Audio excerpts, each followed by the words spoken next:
Do we still think there's a perception challenge to be met in hydrogen going forward? We'll come to you first, Cody.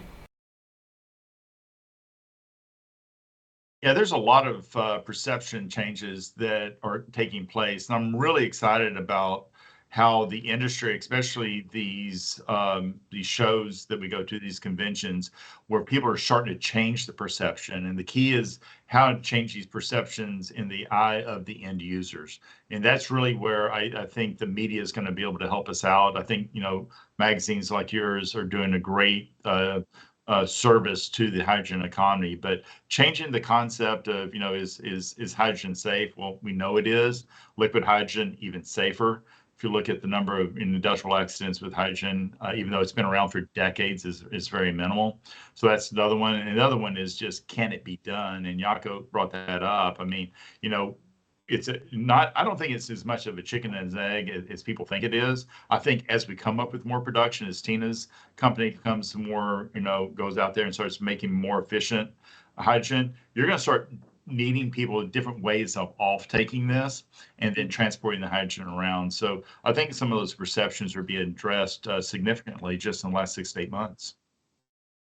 Well, thanks very much, Cody. Thanks as always for that discussion on perception. Jaco, your views on this? Do you think we still have work to do in project perception? Oh yeah, definitely. I mean, just let me use this metaphor. Yeah, if the lunchbox is energy transition, I mean, we often see these fights. What is more healthy, a pear or an apple?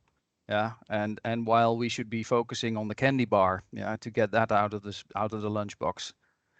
And you see that, if you focus too much on solutions in the entire puzzle, you get these kind of strange discussions. Is a battery vehicle better than a fuel cell vehicle or whatever? But if you have to look at the entire system, and then you learn to understand that many of the technologies are really complementary to each other.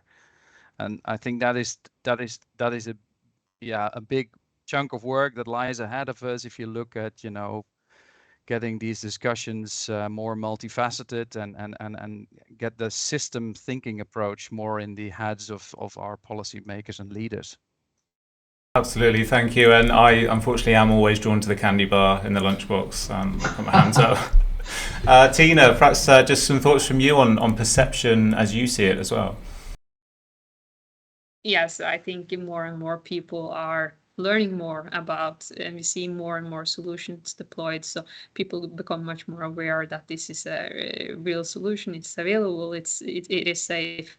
But of course, handling all sorts of energy, you need to put very close attention to making sure you have the correct protocols, regulations, and following those. And not only when building a system, like we have put tremendous effort into making an inherently safe design, everything that goes with that. But of course, it also must be maintained in a good way, and make sure that you check sensors, recalibrate sensors, change filters, all this sort of like tasks you must do every now and then. Like for electrolysers, not that often, but still, it is tremendously important that everyone that owns and operates systems as well take good care of it and make sure that it's continuing to being safe, because obviously the last thing we want is some damage to the hygienist reputation with accidents and so on.